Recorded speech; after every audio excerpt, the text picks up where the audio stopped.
வாங்க நம்ம இன்றைக்கி சிக்கன் கிரேவி செய்கிறது எப்படின்னு பார்க்கலாம்.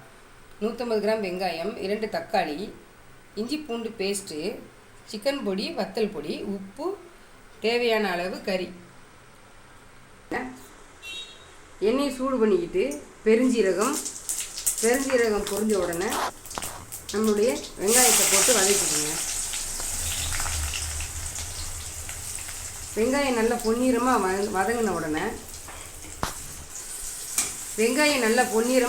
உடனே நம்ம அதில் இந்த தக்காளியை போடுறோம்.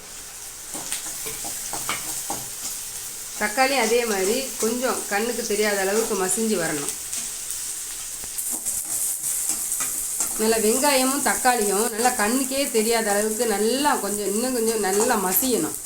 மசிஞ்ச உடனே நம்ம அதில் உப்பு போட்டுடணும். தேவையான அளவு உப்பு. ஏன்னா உப்பு போட்டோன்னா நம்ம அடுத்து இஞ்சி பூண்டு பேஸ்ட் போட போகிறோம். பாத்திரத்தில் அது அப்படியே ஒட்டும். அதனால நம்ம இஞ்சி பேஸ்ட்டு போட்டுடணும். உப்பு போட்டுட்டு நம்ம போடுறது எப்பயுமே நல்லது. இந்த பச்சை வாடை போகிற வரைக்கும் கொஞ்சம் வதக்கணும். அப்படியே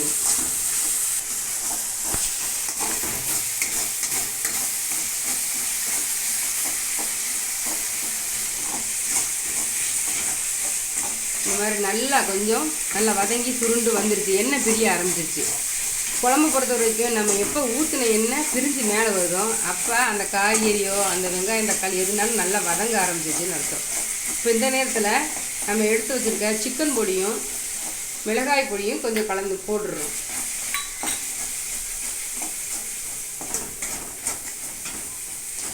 நல்லா அந்த எண்ணெய் பிரிஞ்சு வர்றப்ப அந்த குழம்போட அந்த கலரும் அதோடு சேர்ந்து மாறி வரும் பாருங்கள்.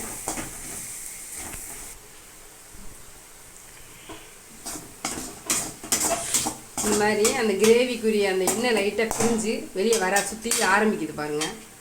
இந்த நேரத்தில் நம்ம கழுவி வச்சுருக்க சிக்கனை அப்படியே உள்ளே தட்டிடணும். கிரேவியாக வைக்கணும்னு நினைக்கிறவங்க மேக்ஸிமம் தண்ணியை வடிச்சிடுறது நல்லது. ஏன்னா கொதிக்க உங்களுக்கு சிக்கனில் இருந்து தண்ணி வரும். இப்போ கட்டியாக இருக்குன்னு நினைக்கிறப்ப தண்ணியை வடிச்சிட்டு நீங்கள் போட்டு கிண்டினீங்க அப்படிங்கிறப்ப நல்ல கிரேவி நல்லா டேஸ்ட்டாக வரும்.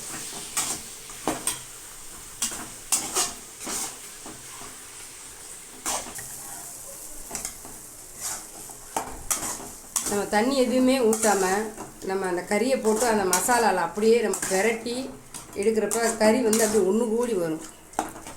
இப்போ வேகிறதுக்கு தண்ணி தேவைப்படும்னு நினைக்கிறவங்க லேசாக தண்ணி ஊற்றுங்க.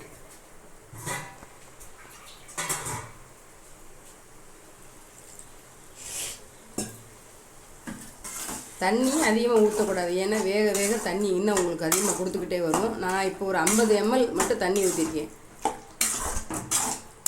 இப்படியே ஒரு 10 நிமிஷம் நல்லா அடிப்பிடிக்க விடாமல் கிண்டிக்கிட்டே சுண்டை விட்டிங்கன்னா நல்லா கட்டியான கிரேவி கிடச்சிடும். 10 நிமிஷம் ஆச்சு. இப்போ பாருங்கள் நம்ம சிக்கன் கிரேவி ரெடி ஆகிட்டு. கடைசி ஒரு 2 நிமிஷம் மிதமான தீயில் வச்சிங்க அப்படின்னா உங்களுக்கு அந்த நீங்கள் ஊற்றுன எண்ணெய் பூரா அப்படியே மேலே பிரிஞ்சு வரும்.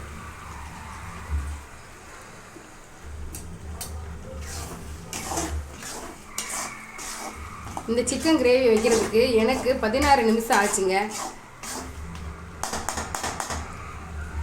பிடிச்சிருந்தா சேனலுக்கு சப்ஸ்கிரைப் பண்ணுங்கள், லைக் பண்ணுங்கள். சுவையான சிக்கன் கிரேவி ரெடி. இனி வேறு ஏதாவது உங்களுக்கு தெரிஞ்சுக்கணும் அப்படின்னு ஆசைப்பட்டீங்கன்னா கமெண்ட்டில் சொல்லுங்கள். வேறு நாளைக்கு அதே மாதிரி வீடியோ போடுவோம்.